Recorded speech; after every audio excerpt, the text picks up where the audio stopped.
오늘은 9절 말씀 중심에서 말씀을 전하겠습니다. 지난 며칠 동안 이 한국 관련 뉴스가 전 세계 주요 국가들에서 관심을 받았습니다. 한국 정부 중재로 북한하고 미국이 이제 정상회담을 한다 발표가 된 것입니다. 한국 대통령 특사로 북한에 갔던, 그래서 남북 간 정상회담을 4월에 하기로 결정을 가지고 온 그 특사단이 미국으로 가서 미국 대통령을 만나서 이번에는 북미 간 정상회담 일정을 5월에 하기로 그렇게 확정을 짓고, 그 발표를 미국 측에서 하지 않고 백악관에서 한국 특사가 직접 발표하는 장면이 전 세계에 생중계되었습니다. 최근에 가장 이 세계 평화를 위협하던 두 사람 누구냐? 북한 김정은과 미국의 트럼프였거든요. 서로를 향해서 얼마나 핵폭탄을 가지고 위협을 해대었습니까? 두 나라만 불안한 것이 아니고 그 주변국들이 그 둘이 아주 열띠게 말로써 싸우지만 혹시 저러다가 둘이 다 제정신이 아니니까 어느 하나라도 삐끗하면 이거 큰일 나겠다 하는 그런 걱정을 했었는데, 이번에 아주 긍정적인 그런 결과를 기대할 수 있게 되었습니다. 오늘 9절 말씀에 예수님께서 이렇게 말씀하셨습니다. 화평하게 하는 자는 복이 있나니 그들이 하나님의 아들이라 일컬음을 받을 것이며, 이 화평하게 하는 자, 이 말은 평화를 만드는 자입니다. 영어로 피스메이커라 그러죠. 평화를 만드는 자가 행복하다 이렇게 말씀하시고, 그들이 하나님의 아들이 된다, 하나님의 아들이라 일컬음을 받을 것이다 이렇게 약속하셨습니다. 예수님 말씀에는 공수표가 없다 그랬습니다. 반드시 그 말씀하신 대로 그 약속대로 이루시는 분입니다. 하나님의 아들이라 일컬음을 받는다 하는 말은 하나님 아버지의 것을 누리는 자가 된다, 하나님의 자녀가 된다 하는 말씀입니다. 왜 아들이냐, 딸들은 어쩌라고 하고 딸들이 기분 나빠할 일이 전혀 아닙니다. 우리 예수님 시대 유대인들 문화에서 이 아버지와 아들의 관계를 언급하는 것은 그 본질은요, 아들은 아버지의 것을 누리는 그 상속자의 권한이 있거든요. 그래서 그 상속을 염두에 둔 관계가 아버지와 아들입니다. 아들이, 자녀만이 그 아버지의 것을 당당하게 요구할 수 있다, 그래서 누릴 수 있다 하는 그런 의미였습니다. 딸은 제외한 아들이 아니고 여기서 아들은 자녀를 대표하는 그런 표현입니다. 성경에서는 남자가 사람을 대표하거든요. 성별을 구별하는 표현도 있지만 이럴 때는 남녀 모두를 대표하는 표현입니다. 이 평화와 관련해서 세 종류의 인생이 있다. 나는 어디에 속하는가 한번 점검해 보실 수 있기를 바랍니다. 하나는 화평케 하는 자입니다. 평화를 만드는 사람이 있습니다. 그리고 다른 하나는 이 평화를 만드는 사람과 정반대죠. 화평을 깨는 사람입니다. 싸움을 만드는 거죠. 다툼을 부추기죠. 평화가 아니고 불화를 만드는 사람들도 있습니다. 영어로 이런 사람을 트러블 메이커라 그러죠. 트러블을 만드는 것입니다. 이런 사람들은 하나님의 자녀가 아니라 이 마귀의 자녀입니다. 사단의 자녀입니다. 로마서 14장 17절에 보면 하나님의 나라는 먹는 것과 마시는 것이 아니요 오직 성령 안에 있는 의와 평강과 희락이라 이렇게 말씀했거든요. 그 로마서 14장의 배경이 뭐냐면 먹는 것 마시는 것 때문에 시비 걸고 그럴 것이 못 된다는 거죠. 무엇이 먹는 게 옳으냐, 마시는 것을 어떤 것을 마시는 것이 옳으냐, 옳고 그런 것 가지고 시비를 가져서 불화하는 것은 그건 하나님의 나라가 아니다. 그래서 나온 말이 하나님의 나라는 먹고 마시는 것이 아니고 오직 성령 안에서 의와 평강과 희락이다. 이렇게 말씀을 하신 것입니다. 하나님의 왕적 통치가 있는 곳, 하나님의 왕되심을 누리는 곳에는 하나님의 하나님 되심, 하나님의 주 되심이 있는 곳, 그게 하나님 나라거든요. 거기는 특징이 뭐냐면 대표 특징이 의와 평강과 희락이라. 그게 정거라는 것입니다. 그게 천국의 상징이죠. 우리가 천국 같은 가정 천국이란 말을 쓰는데 우리가 가정을 위해서 기도해야 돼요. 우리 가정이 천국 같은 가정 되게 해주세요. 우리가 기도해야 됩니다. 그런 가정은 가족들이 그 가정에 들어가고 싶어 하는 것입니다. 세상에서는 공격을 당하고 세상에서는 불안하고 세상에서는 불편이 있고 편안하지 않아도 집에 가면 그래도 쉴 수 있고 집에 가면 그래도 평안하고 가족 간에 위로와 격려와 사랑이 있는 것, 그게 건강한 가정입니다. 그게 정상적인 가정입니다. 이것이 가정의 순기능이거든요. 그런데 모든 가정이 다 그렇지는 않습니다. 집에 가도 편하지 않는, 집에 가도 그렇게 세상과 다른 가정들이 참 많습니다. 이런 경우는 가정이 순기능을 하는 것이 아니고 가정이 역기능을 하는 거죠. 마지못해서 집에는 가지만 집에 들어가는 것이, 집에 있는 것이, 가족들과 함께 있는 것이 불편한 그런 현대인들이 참 많습니다.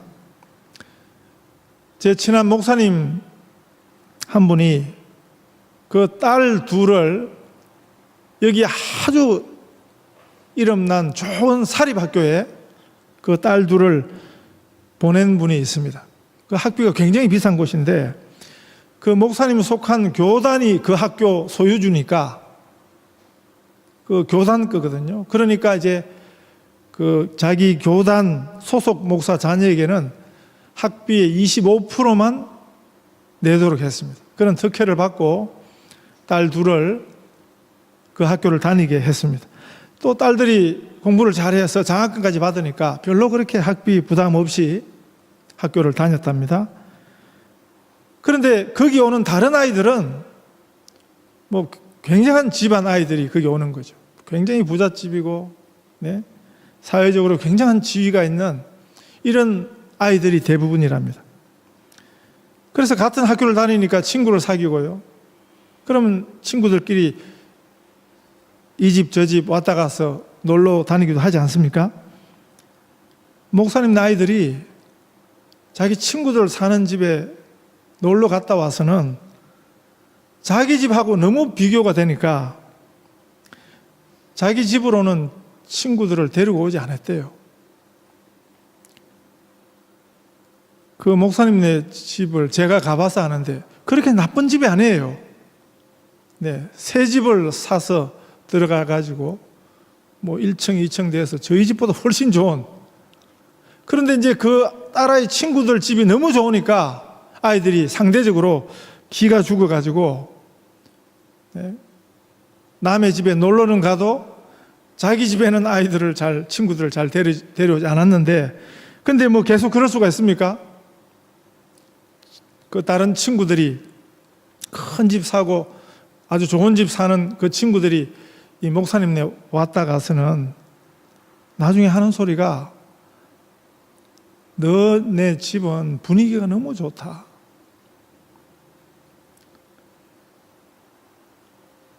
그러면서 오히려 자꾸 이 집에 놀러 오려고 한다는 것입니다. 그 말은 뭡니까? 그 아이들이 훨씬 크고 좋은 집에 살아도 행복하지 않다는 거죠. 그 부모들과의 관계가, 가족들과의 관계가 그 집이 행복하지 않다는 것입니다. 그래서 오히려 자기 집보다는 못하지만은, 비좁지만은, 불편하지만은, 그러나 그 가족들 간에 지내는 이 목사님네 가정이 훨씬 부럽더라, 그 이야기를 하더라 하는 것입니다. 그건 뭐냐 하면 생각보다 엮이는 가정이 굉장히 많다는 것입니다. 가정이 천국이 되지 못하면, 그 천국이 아니면 뭡니까? 그게 지옥인 것입니다. 예수님을 제대로 모신 가정은, 하나님의 왕적 통치가 있는 가정은 그곳에 천국의 증거가 있습니다. 성경이 가르쳐주는 증거는 의와 평강과 희락입니다. 희락이란 말은 기쁨 중에 최고의 기쁨을 표현하는 말이거든요. 그 가정에 평안이 있다는 거죠. 좋은 관계가 있고 그 가정에 웃음이 있다는, 기쁨이 있다는 것입니다. 감사가 있다는 것입니다. 우리가 이 가족 간에 서로 아껴주고 밖에서 힘들더라도 집에 힘들 때, 몸이 피곤하고 마음이 피곤할 때 빨리 집에 가고 싶은 그런 가정이 있다는 것은, 그건 굉장히 축복인 것입니다. 우리 성도들의 가정이 이런 복된 가정 천국이 되시기를 축복합니다. 최근에 제가 보는 그 한국 드라마가 하나 있는데, 오늘 저녁이 마지막 편입니다. 혹시 보십니까? 황금빛 내 인생이라는, 시청률이 40%가 넘는 그런 드라마인데, 그만큼 재미가 있다는 소리죠. 그만큼 많은 사람들의 공감을 얻는다는 소리죠. 그러니까 시청률이 그만큼 높은 것입니다. 제가 생각할 때 저희 후배 목사들한테 제가 이야기합니다. 신학교 가서도 이야기합니다. 목사들이 세상 물정을 잘 몰라요. 그래서 이렇게 시청률이 높은 드라마는 꼭 봐야 된다. 그래야 세상을 좀 이해할 수 있다. 세상을 이해해야 성도들을 이해하는 것이고, 그래야 또 거기 맞는 설교도 할 수 있을 것이다. 그게 평소에 제 생각입니다. 이 드라마를 보면 두 가정이, 이 드라마의 상징적인 대표적인 두 가정이 나와요. 잃어버린 남의 딸을 키우다가 이제 그 딸을 이제 돌려주는 그런 이야기인데, 아주 어마어마한 재벌집 가정과, 거기다 되면 참 좁고 가족들은 많고, 그 재벌 회장집 그 가정에 되면 정말 상대가 안 되는 그런 서민의 가정이 나옵니다. 그런데 그 재벌 가정의 모습은요, 특히 식사할 때 보면 그 식사하는 주변에 그 집에서 일하는 가사도우미 2명, 3명이 거기에 항상 서 있어요. 언제라도 필요한 것을 이제 공급하려고 서 있겠지만, 그 모습을 딱 보면 그게 불편한 것입니다. 그게 행복하지 않은 것입니다. 얼마나 그게 불편한 것입니까? 실제로 그 집이 불행해요. 뭐 하고 싶은 말도 제대로 못하고, 가족 간에 불화가 잔뜩 끼어 있는, 그것이 그 가정의 모습인 것입니다. 의와 평강과 희락은 이 천국의 대표 특징입니다. 이 반대는 뭐겠습니까? 불의와 다툼, 갈등, 그리고 슬픔이죠. 하나님이 다스리는 곳에는, 하나님의 왕적 통치가 있는 곳에는 평강이 있습니다. 기쁨이 있습니다. 그러나 사단이 통치하는 곳에는 이 반대가 있는 것입니다. 불의함이 있고 다툼이 있고 슬픔이 있는 것입니다.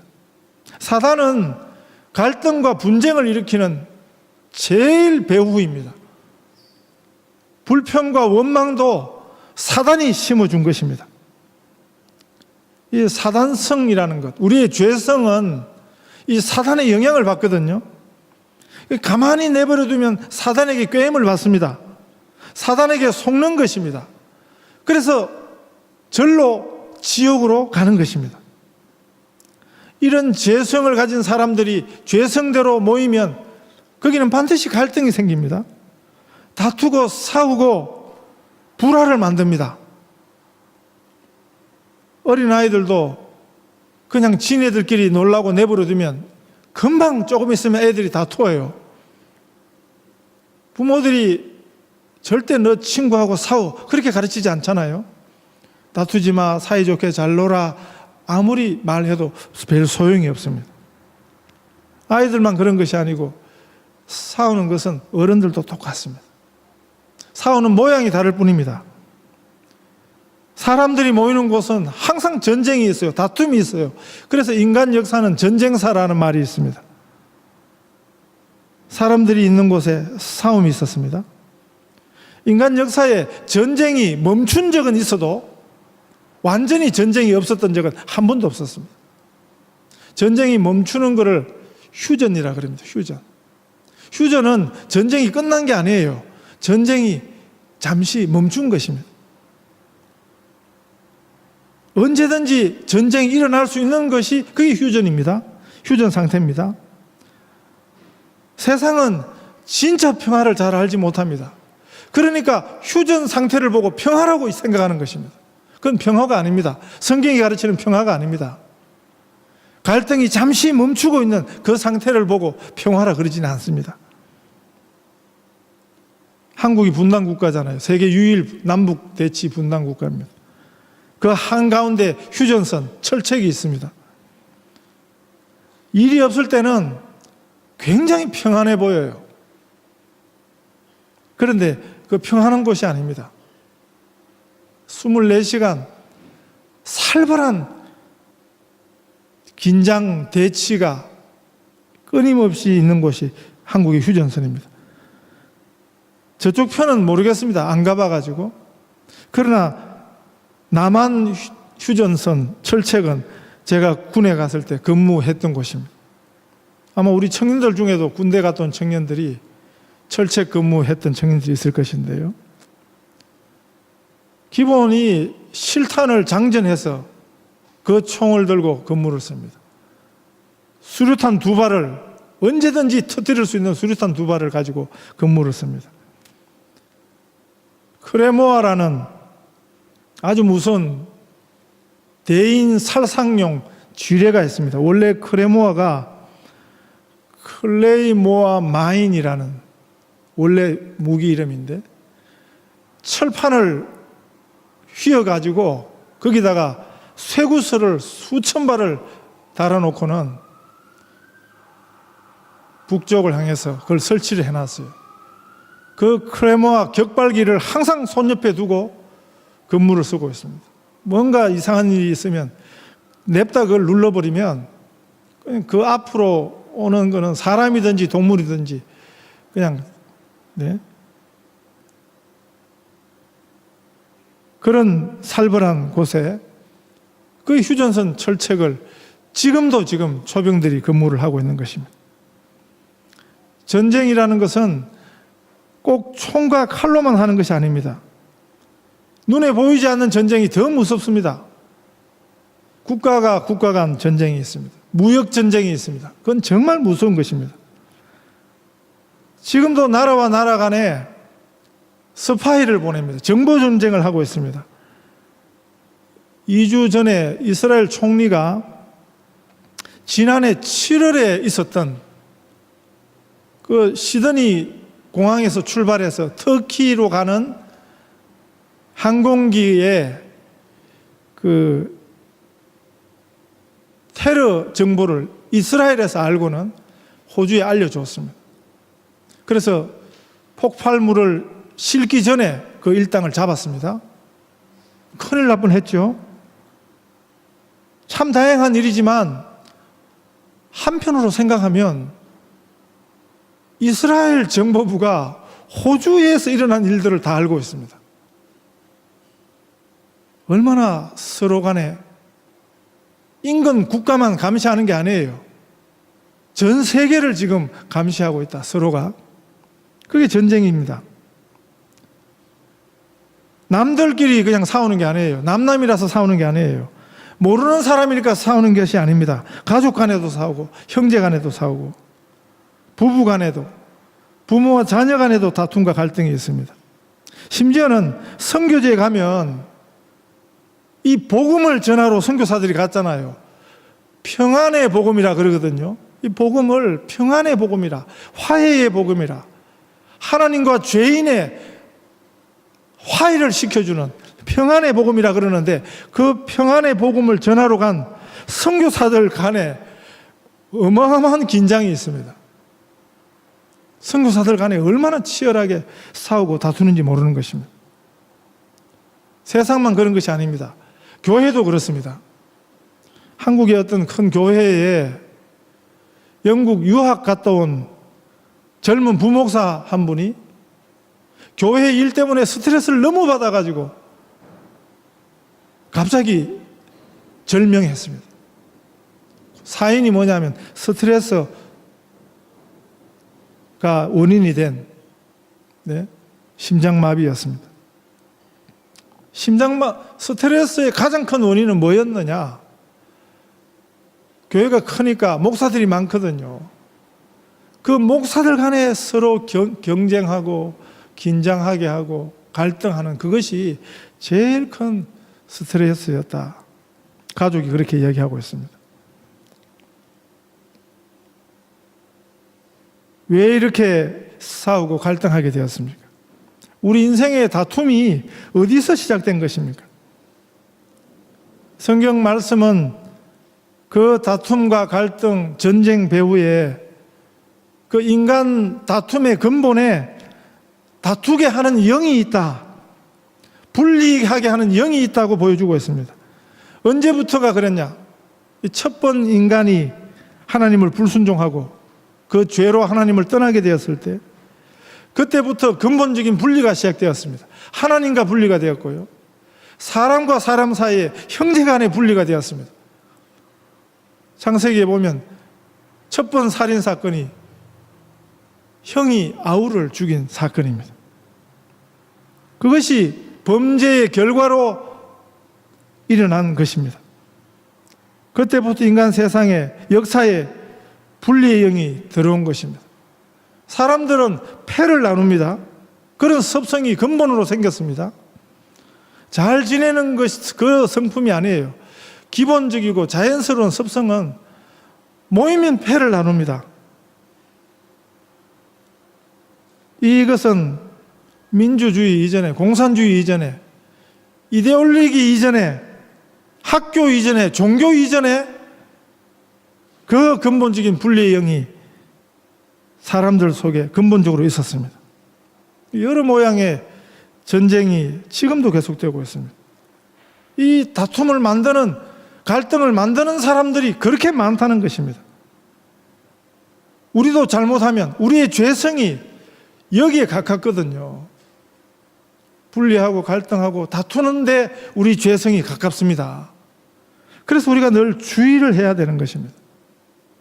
우리를 쳐서, 우리의 육신을 쳐서 깨어있지 않으면, 성령으로 깨어있지 않으면 우리는 평화를 만드는 자가 아니고 평화를 깨는 자가 되기 쉽다는 것을 꼭 기억을 해야 하는 것입니다.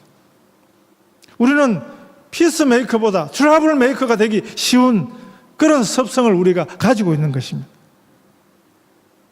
이번 주에 제가 시드니에 꽤 규모 있는 교회가 몇 년 아주 막 열심히 싸우더니 결국 교회가 나누어졌습니다.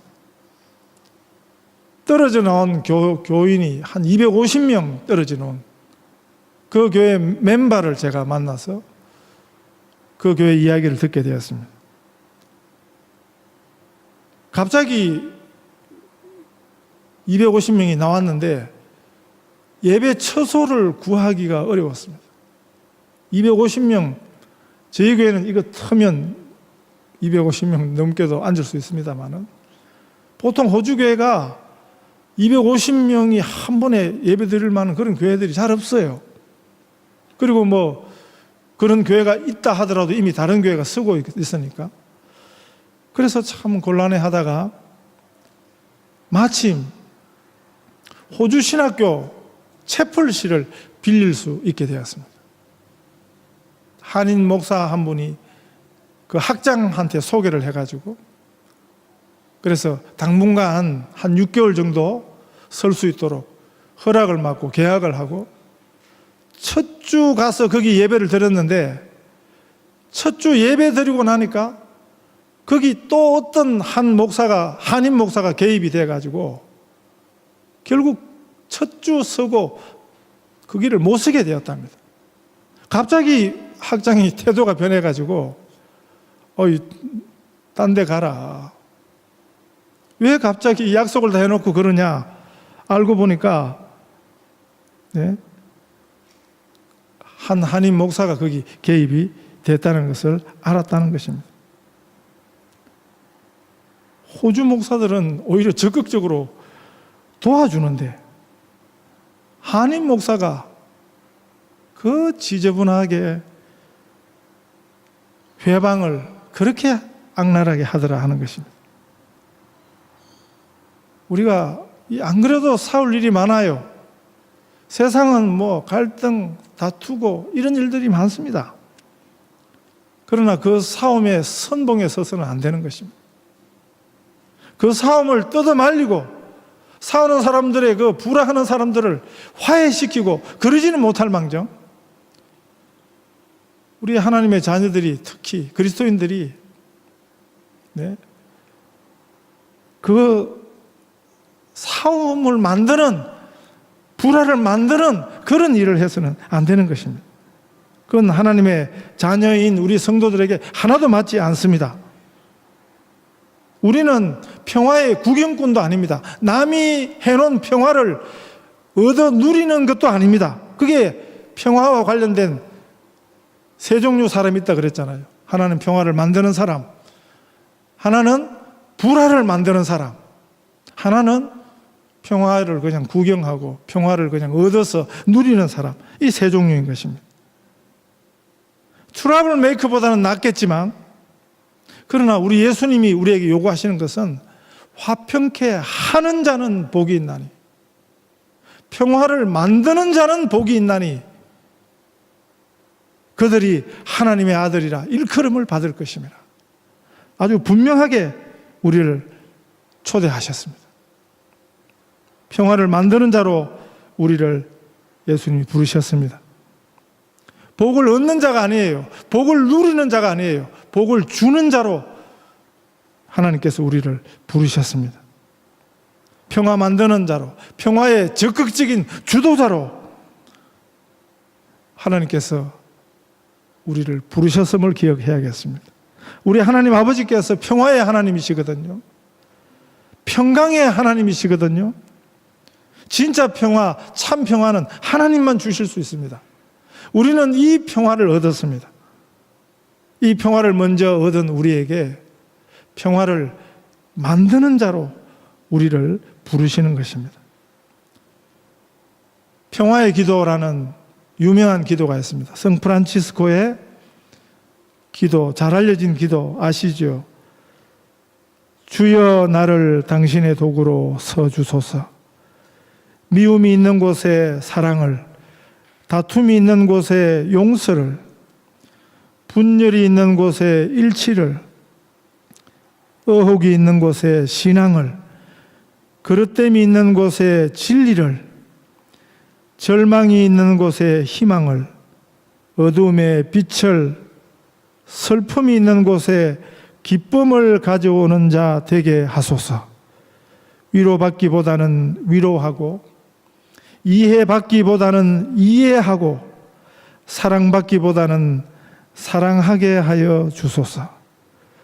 우리는 줌으로써 받고 용서함으로써 용서받으며 자기를 버리고 죽음으로 영생을 얻기 때문입니다.